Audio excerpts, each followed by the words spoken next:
And in today's video, we will be sharing with you how HDB's MOP in a district, in an area, can impact and have direct relationship on the private properties within the area. So, hi, my name is Paul. Good to see you all at this video. And our video is designed for for you all to learn as much as possible within this 10-minute frame. Please don't forward or please don't fast forward it. Just stay with the time. I will finish this short presentation in just 10 minutes. And how this, as we to go into the topic of how HDB MOPs apply, is reshaping this private in an area. And I'll be sharing with you which area specifically we are looking at the year of 2026 and beyond. So if you look at the supply and demand over here, and in this dairy farm precinct, which is District 23, over this area here, the growth of the private property itself with during this period 2017 and 2023, there are 20 over 1,000 HDB's MOP during this period. And hence, when the HDB MOP volume goes up, we're looking at the volume over here, you notice the price trend of the private properties. It also moves up 60%. But let's be very clear right now and looking at also the relationship of when the HDB volume drops in this area here, and we are looking at this specific area, not only in just one HDB cluster, areas like Bukit Panjang, Choa Chu Kang, Bukit Batok, and of course, all the way Choa Chu Kang as well. These are the MOP years during this period. Let's not go into, this was previously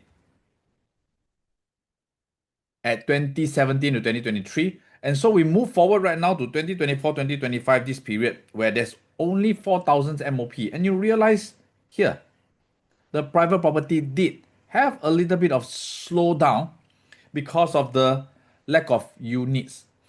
And every development, and especially in districts on the OCR sector, it is very strongly dependent on the HDB upgraders where they already have their units bought at a BTO phase to the MOP of 5 years, and that's where they have this capital jump on their HDB asset ready to move to the next asset class, which is likely a condominium. And I'm happy if you all can jump to a landed, definitely happier. Well, if you're looking at a more financially realistic, when their incomes increase, their HDB reaches their MOP, and there's this financial increase in the first pot of capital appreciation, likelihood, the chances of them looking at the surrounding area is high, whereas they are already starting to got used to the area, or probably their parents also staying around the area, or their children have already embarked on the early phase of their kindergarten or primary school and they want the convenience of this location. They likely will be looking at within the same sector, or they will be looking at neighboring sector, which is highly likely within their financial means. That's the key thing. And so if we look at the previous demand, then over here, this previous demand of units MOP from 2017 all the way to 2025, we are looking at approximate about 8,001 from the previous demand. And this is the key period here we are looking at where the private properties kind of like stabilize and no longer increase as much when the surge of MOP units was then during this period. Then if we look at the future, you just look at the future, because this is not something that we are predicting. This is a fact that the area Bukit Panjang, Choa Chu Kang, Bukit Batok, and including the Tengah estate, which is a huge HDB estate, where their HDBs will be MOPing starting from 2027 onwards, some of them 2027, and by then 2030, 31, the whole supply of residents, young people like you and me, young people reaching their HDB MOP. Okay, I laugh because never mind. Okay, young is a relative word. Okay. So when their unit reaches the MOP, the chances of HDB owners moving to their next asset class is higher and higher over this season. Why? Because a lot of HDB owners do realize that to keep their HDB for the long term might not be as ideal, whereas the resale jump could be even better if we switch to a better asset class. And it's not only about aspiration of moving to lifestyle, you got swimming pool, it's beyond that. It's also about the protection of the asset class itself, which is another video that we'll cover. So if we come back over here, you look at the supply and demand, the ratio. So for example, we have two HDB upgrader moving to another private, the ratio. So what do you mean by ratio? If we look at the newer to newer ones, okay, from a new BTO that they bought, a good chance that they want to move to a newer or less than a year or two condominiums for their own stay. If we look at the demand from 2023 to 2025, right now, the demand is approximate about 8,000.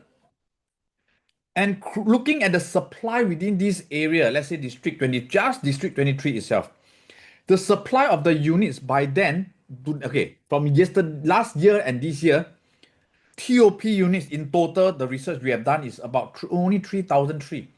So you can see that the demand is higher or the supply is higher in this aspect.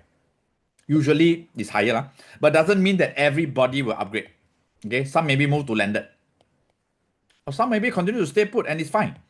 But the ratio here, the fact that is the ratio of supply, and by the way, this one also not necessarily everybody will be selling. But in fact, the actual demand and supply over here is 2.5 is to 1. So looking at these numbers on the ground, okay, these are all factual numbers. The fact that they MOP, the fact that they TOP, these are facts, numbers. And as a seller today, if we are here, if we know that the supply, okay, is considered rather low and the demand is high, are we able to command a better price? And for buyers over here, if the units here is limited and your neighbors upstairs, downstairs, everybody is all viewing at these particular units, would we face competition, and is there a chance that we can offer low and get a good deal? Fast forward, my dear friends, beyond 2026 all the way to 2030.